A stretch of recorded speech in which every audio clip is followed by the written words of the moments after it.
دستمو از راننده تحویل گرفتم و اومدم کافه، همون کافه‌ای که از اونجا کار میکنم. هوا واقعا بوسیدنیه، خیلی خیلی هوا خوبه و من عاشق صبحای اسفندم و روزهایی که منتهی میشم به بهار، چون هم هوا خیلی خوبه و به نظرم صبحا رو نباید از دست بدیم و همین که خیلی جنب و جوش و حرکت و اینا توی آدمو خیلی زیاده و به نظرم خیلی قشنگه این قضیه.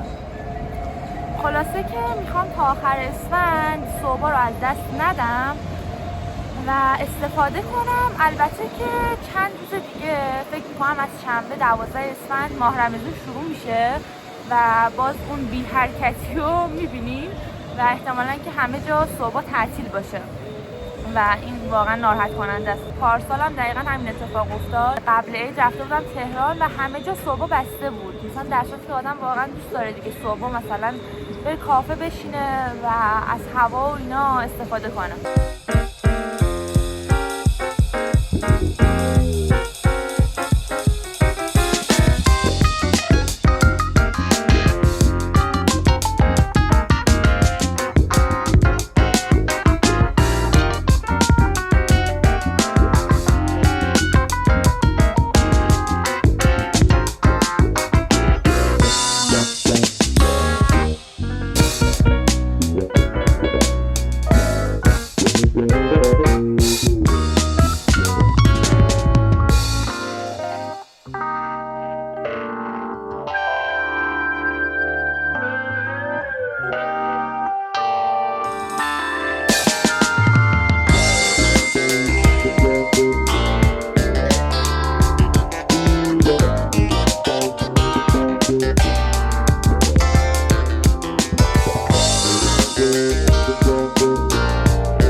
اینجا بادای 120 روزه شروع شده و همونطور که میبینید باد و آره دیگه خیلی زیاد و شدیده و فکر کنم 4 ماه به همین رواله و الان خوبه که مثلا هنوز زمستون و اینا. تابستون که بشه این بادا با گرد و غبارهای خیلی خیلی شدید همراه میشن و شما فکر کنید گرمای هوا رو در نظر بگیرین و این بادای 120 روزه خیلی وحشتناک میشه واقعا آب و هوا. من تجربهش کردم تا حالا. بچه‌ها کافه که اومدم با کارفرما و 2 تا دیگه از دوستامون تصمیم گرفتیم که کافه نمونیم و بریم یه جای دیگه و رفتیم کافه کاکا توی شریعتی و و خیلی سبک و استایل زاهدان قدیم رو داره. خیلی خوشگله، خیلی پر از دیتیله و هر جاشو که نگاه کنی یه چیز جدید میبینی. اصلا فکر کنم مثلا یه بار رفتن کافی نیستین که برای اینکه همه جاشو بتونی ببینی.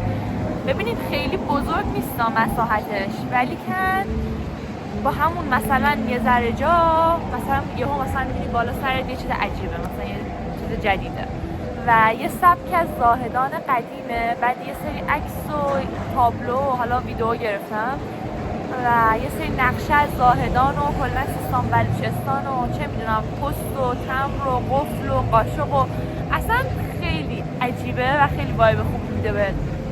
خلاصه رفتیم اونجا و یهو برقا رفت، ولی ما سفارش داده بودیم و مشکلی هم نداشتیم با نبود برق و برقش هم آوردن سر میز و من اینجور بودم خیلی گوگلیه.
Yeah.